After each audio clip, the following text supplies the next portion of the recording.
What's going on out there, everybody? Rooster here in Tennessee, looking at another radio. This one's also for a friend of mine, customer, Cobra 2000 GTL. This radio is not for sale. This is just a radio that has been recently done up and repaired. Just a story on this radio belongs to a friend of mine, and he sent it to Gump to have it gone through and done up. And this radio is a good example of just because the radio powers up and talks and receives doesn't mean it doesn't have some underlying issues. Just for starts, both meters were stuck on it. Hello, 1 2 1 2 1 2 3 audio. Now both meters are free.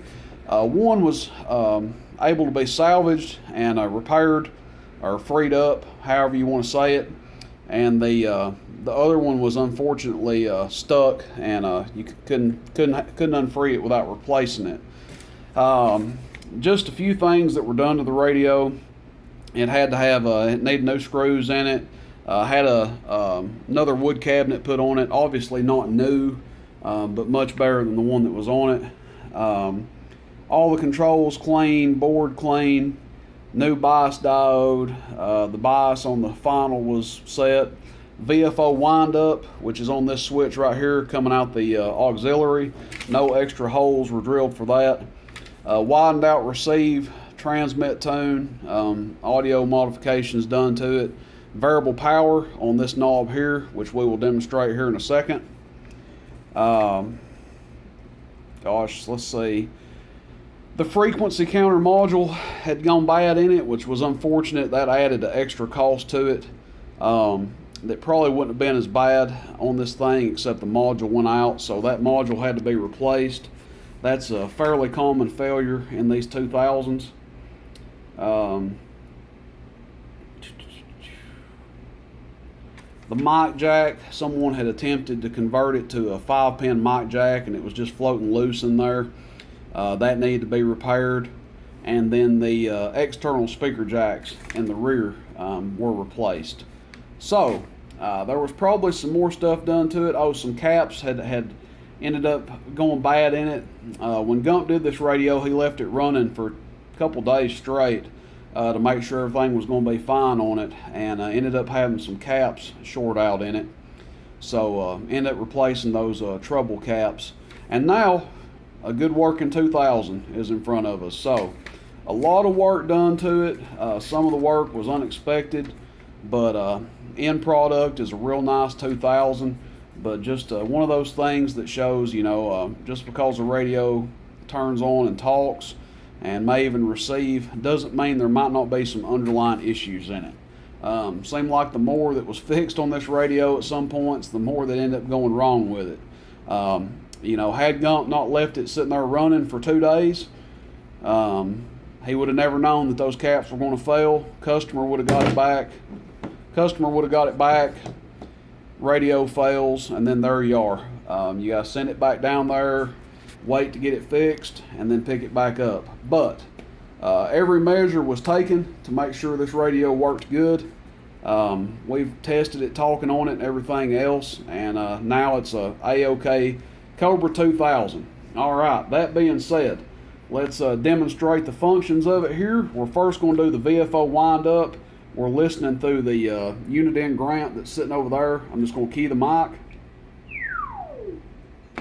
Nice wind up. Now, if you've watched any videos of mine, you may have seen the video where I explain how the VFO wind up works. It starts because you're off frequency slightly, and then it shifts on frequency. So watch the freak counter here. Boom, on frequency. On frequency.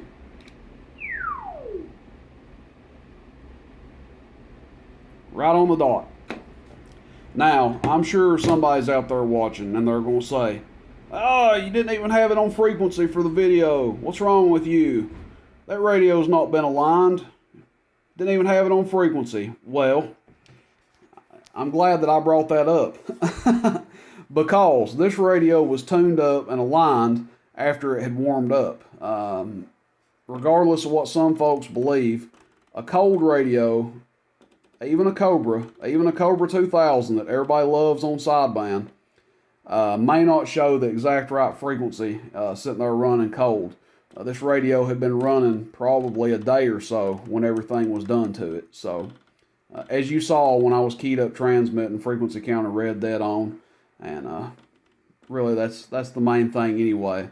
But we're running it cold right now. We just plugged it up here 3 or 4 minutes ago for the video.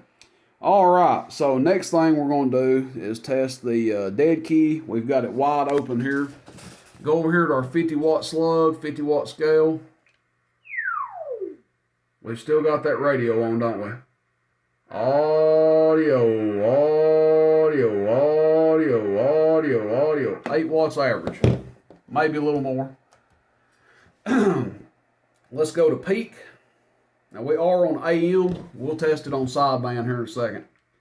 Audio 1 2, audio 1 2, audio 1 2, audio 1 2, 1 2, audio 1 2, audio 19 watts. Audio test 1 2, audio test 1 2.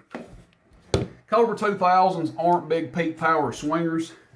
Now you can get more than that out of one. I'm not saying you can't, but you would have to do some modifications to it that we're not quite a fan of to keep it durable and keep it sounding clean and everything else. So 19, 20 watts peak, 8 watts average, pretty good without cranking this thing out of the frame and going crazy on it. That being said, they do drive the snot out of amps. I've mentioned it before. Unit and Grants, Cobra 148s, Madisons, Washingtons, Cobra 2000s, all those sideband radios, they will absolutely drive an amp extremely hard with average power. So take that for what you will. Let's see, what else can we do? Oh, let's check it on sideband. So let's go to sideband. You can see the sideband light is good there on it. Come over here. Let's see, we already turned our peak kit off. Now we're on sideband, lower sideband.